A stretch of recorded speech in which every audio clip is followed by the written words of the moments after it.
Tonight, farewell to a president. America salutes Jimmy Carter and his remarkable rise from the farmlands of Georgia to the most powerful office on earth and his lifetime of service to the world. I'm Mark Strassman. People here in Plains, Georgia are grieving a friend and neighbor, the start of America's final farewell to Jimmy Carter. Also tonight, winter wallop. The powerful storm moving across the country, threatening millions in 25 states with snow, ice, and brutal cold. I'm Ian Lee in Kansas City, where they're using this salt on the roads ahead of what's expected to be the worst storm in over 30 years. New Orleans terror attack. The city and police face the first lawsuit as memorials begin. I'm Omar Villafranca in New Orleans, where a vigil tonight will honor the victims, and we're learning more about what the suspect said in the months leading up to the attack. Plus, controversial toll. I'm Allie Bauman in New York City, where a first-in-the-nation plan to decrease traffic while raising billions for public transit starts Sunday over fierce objections. Medals of Freedom. 19 recipients honored today in the president's final ceremony. And later, from peanuts to power. CBS's Nicole Killian on the trailblazer from Plains. People didn't know who he was. Nobody had any idea. And then some people who say, oh, that guy who farms, or the peanut guy. And then there's this conversation about who he is and what he stands for. This is the CBS Weekend News from New York with Jerika Duncan. Good evening, and thank you so much for joining us this Saturday. The little town of Plains, Georgia, led the nation today as we began 6 days of mourning, honoring, and celebrating Jimmy Carter, the 39th president of the United States. Carter, who died last Sunday at the age of 100, is lying in repose tonight at the Carter Center in Atlanta. The public will be paying respects until Tuesday. A state funeral will be held Thursday in Washington, and then he'll be buried later that day in Plains. Mark Strassman reports on the farewell to Jimmy Carter, an emotional day without a doubt. Mark, good evening. Good evening, Jerika. Here at the Carter Center, everyday Americans now have the chance to file past Jimmy Carter's casket. This 6-day American farewell began earlier today in Carter's hometown. To the people of Plains, he was Mr. Jimmy, not Mr. President. Jimmy Carter's presidential hearse motored past them this morning, past small-town landmarks, past the familiar faces of friends and neighbors who knew him best, lifelong residents like Josephine Thomas. He never gave up on being nice to people because he was president of the United States. He was always just so sweet to everyone. Carter's motorcade then stopped at his boyhood farm, now a National Historical Park. It's where he first learned to grow peanuts. And there, a bell tolled 39 times, saluting America's 39th president. As an only in America story, the one about the president from Plains was a doozy. Would you place your left hand on the Bible and raise your right hand and repeat after me? A one-term commander-in-chief, he rose politically from nowhere in 1976, lost his re-election to Ronald Reagan in 1980, then had a remarkable second act for decades as a globe-trotting humanitarian. Typically with him, his late wife Rosalind. They were married 77 years, a shared lifetime of service. Every American has a right and a duty to help shape the future course of the United States. People who knew him best agree. His twin superpowers and guardrails were faith and hope. And that faith journey is the foundation of his life. And Jason Carter, his grandson. He believed and knew that he was going to a better place, and I think that set us at ease. Jan Williams lives in Plains. He has touched my life in so many ways. She's saying goodbye now to a 50-year friendship. I just want to go and stand by the casket for a few moments and just say out loud, probably, thank you, Mr. Jimmy. This is the end of an era in Plains. Jimmy Carter was their friend, their neighbor, this small community's identity. And now this national farewell shifts to Atlanta, the first chance for everyday Americans to pay their respects. First stop, Georgia's state capitol building. Governor Brian Kemp greeted the Carter family. A moment of silence honored his service as the state's governor. Then Marines carried the casket into the Carter Presidential Center, also in Atlanta. He'll lie in repose through Tuesday morning. Chip Carter, one of his 4 children. He was an amazing man, and he was held up and propped up and soothed by an amazing woman. And the two of them together changed the world. After Atlanta, America's final salute shifts to Washington, D.C.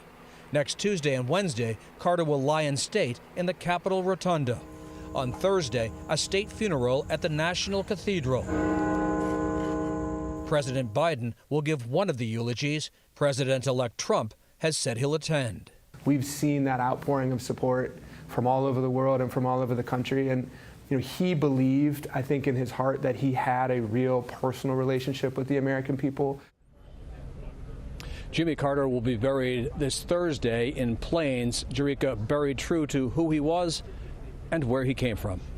And Mark, as you know, most Americans alive today were born after Jimmy Carter left the White House. So what do you think will likely happen in terms of how people will learn about him this week? Well, I think one of the takeaways you're going to hear this week, Jerika, is that for Carter, the presidency as a personal achievement came second. It wasn't his career highlight. To him, all those years of doing good works after he left the White House, that's what he was most proud of. Always about the people. Mark Strassman, we thank you so much for your reporting. Tonight, a massive winter storm is expected to bring heavy snow, ice, and bitter cold to large parts of this country. 50 million people in 25 states are in the storm's path. Today, whiteout conditions slowed traffic up the Cottonwood Canyons near Salt Lake City. And as you can see here, icy conditions made it a treacherous trip for this big rig near Wichita, Kansas. CBS's Ian Lee is in Kansas City, where crews are getting ready. Ian, good evening. Good evening, Jerika. We got a firsthand look at the preparations for what city officials say will be one of the most significant storms in the history of Kansas City.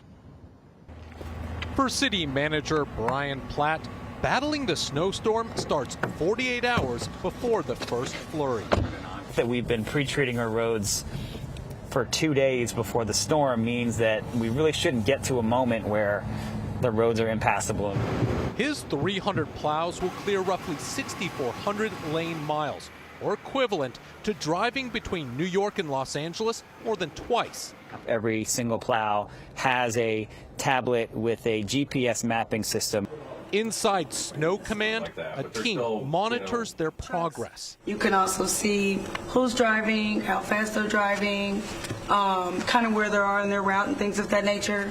While the technology keeps the trucks on track, the star is the salt this itself. Is our secret weapon. This is a product called Ice Band. It's magnesium chloride. How does this salt work on the roads? It actually will bind to the snow particles and melt them. That liquid is then much easier to remove from the street. He calls it a secret weapon. You sound pretty confident. We've never been more prepared as a city. We are absolutely ready for this, no matter what's coming. While officials believe they're ready, Jerika, they need the public's help. The city manager says it's important for folks to stay off the roads during the storm so the plows can clear them quickly and safely. Ian Lee, you and your team stay safe. Thank you. Let's go right to CBS News meteorologist Andrew Kozak with the very latest on this weather threat. Andrew. Yeah, Jerika, tonight we are gearing up for a very powerful dynamic winter storm. Let's bring up all the watches and warnings that we have, extending now from the East Coast all the way up through the plains and into the Rockies and the Canadian border. What we're seeing here are millions of people that are not only going to be looking at snow, but ice and even blizzard conditions. It's already starting across areas like Kansas City over toward Wichita, where we now have a blizzard warning in effect there in that yellow-green. Meantime, across 70 and across Route 50 all the way to the East Coast, we have a winter storm warning, winter storm watch for areas like Philadelphia and Baltimore. We're going to see this affect those areas as we head into your Monday. Storm really gearing up. Heavy rain to the south, ice across the Ohio Valley. Meantime, we're going to be looking at that snow starting to fly Sunday night and into Monday for the East Coast I-95. How much will we get when all of this is over with by Monday? In some cases, several inches. In some cases, more than a foot to a foot and a half. Jerika, we're going to be watching this very carefully for your Sunday and into your Monday. If you have to be out, be very careful out there on the roads. Yeah, a lot of snow. Andrew Kozak, thank you. New Orleans is bustling tonight. The crowds returning to Bourbon Street after this week's truck attack. CBS's Omar Villafranca is in the French Quarter tonight with details on how the 14 victims are being remembered. Omar. Good evening. Memorials with flowers and crosses like the one behind me on Canal Street are growing as the city is starting their grieving process after this week's deadly terrorist attack. Now, this morning at the City of Love Church, dozens of people gathered to remember the victims and honor those first responders. The mayor and other city leaders thanked police for their work in the aftermath. 13 of the 14 people killed have now been identified, including a new one, 31-year-old Edward Pettifer, who was a British citizen. More than 30 others were injured. Many are still recovering in local hospitals. Now, as the investigation ramps up, CBS News has learned that earlier in 2024, the suspect posted several audio recordings to SoundCloud saying music was, quote, the voice of Satan, and warning it could lead people to forbidden acts like using drugs and alcohol. Now, next week, we're also expecting the first of several victim lawsuits to be filed against the city of New Orleans and the New Orleans Police Department. Lawyers there are saying there was just a lack of basic safety measures. There's also a city council next week that's going to be talking about beefing up security in New Orleans. Jerika? Omar Villafranca tonight in the French Quarter. Thank you. Well, tomorrow, New York City will implement a first-in-the-nation plan meant to reduce traffic and pay for transit improvement, and it is controversial. CBS's Ali Bauman is in Manhattan tonight tracking all of the twists and turns. Jerika, transit officials say this city's congestion pricing could be a model for others across the country, encouraging more people to use public transportation while lowering commute times and cleaning the air. But critics call it another tax on the middle class. For such a fast-paced city, getting around New York can feel surprisingly slow. Ambulances can't get to hospitals. Police cars can't get to crimes in progress. Jana Lieber is chair of the agency which runs New York's subways and soon its congestion pricing. Starting Sunday, most drivers will be charged $9 to enter Manhattan's central business district. We live here. We shouldn't have to pay extra to like move around. I mean, I think no one should be driving in Manhattan unless they absolutely have to. The state aims to raise $15 billion earmarked for mass transit upgrades. And so this money is on top of the money that the MTA gets from tolls and taxes. So how do you guarantee to people that this funding is going to be going towards those projects that people have been waiting years for? But listen, New Yorkers are recognizing that we are getting a ton of work done. We've opened 2 new train stations just in the last couple of years. New York's plan is based on London's congestion charge. But 20 years after being implemented there, London ranks as the 3rd most congested city in the world by traffic analysis company INRIX. Lieber maintains the statistic doesn't tell the whole story.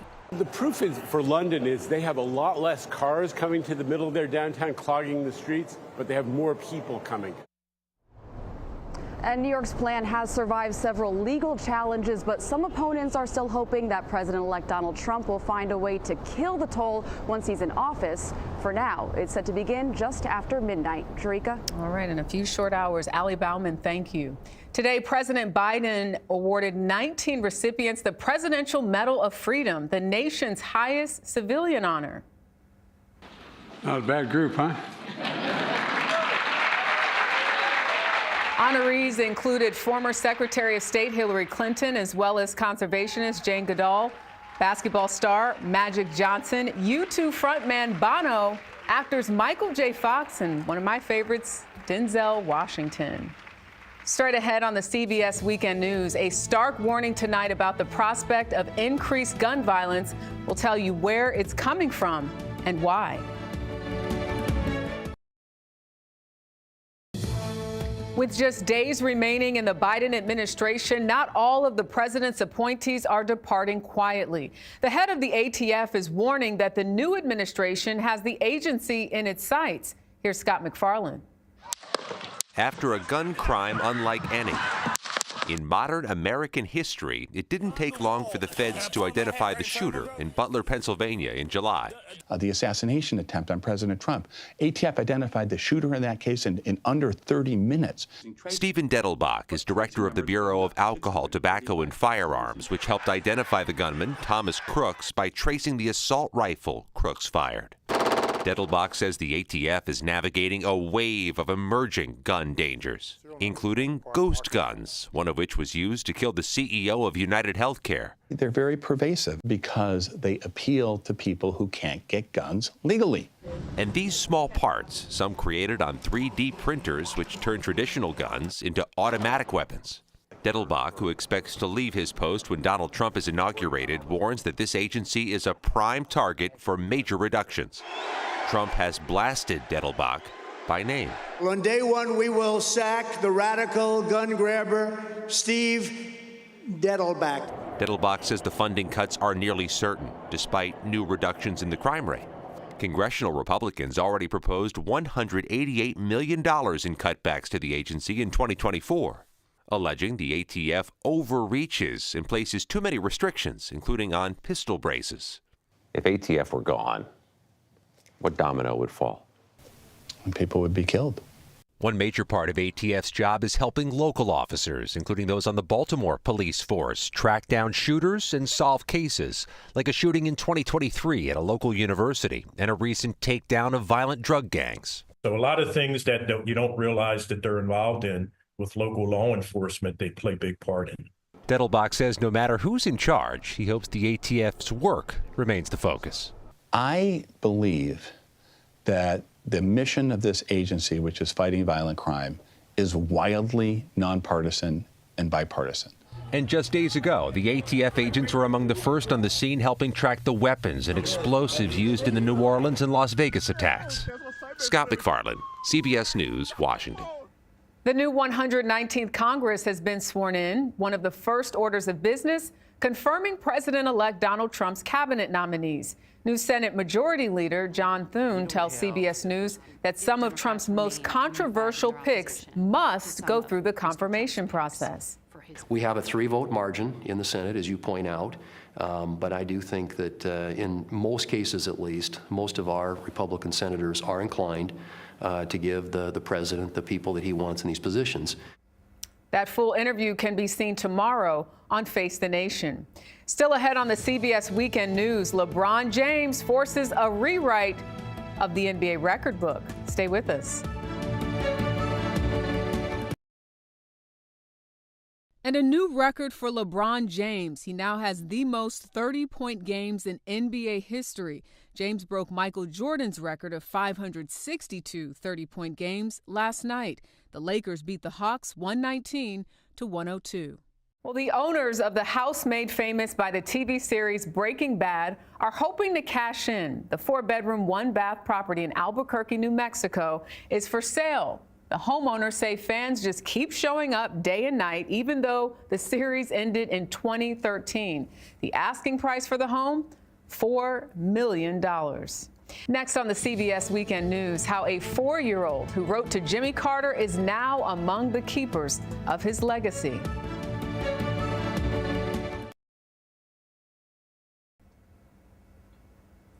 Another view outside the Carter Center in Atlanta there, where a memorial of flowers is growing as a former president lies in repose tonight.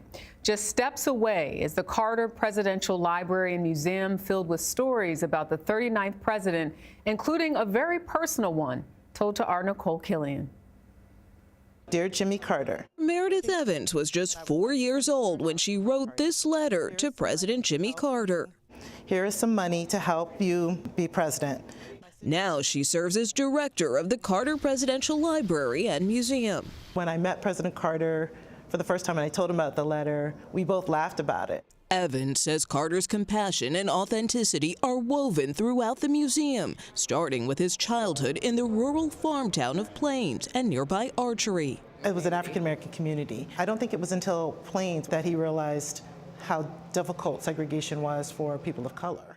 And it was the people of Plains who helped catapult the small-town peanut farmer to the governorship and ultimately the White House. People didn't know who he was. Nobody had any idea. And some of the campaign videos talk about Carter, who's that? And then there's this conversation about who he is and what he stands for.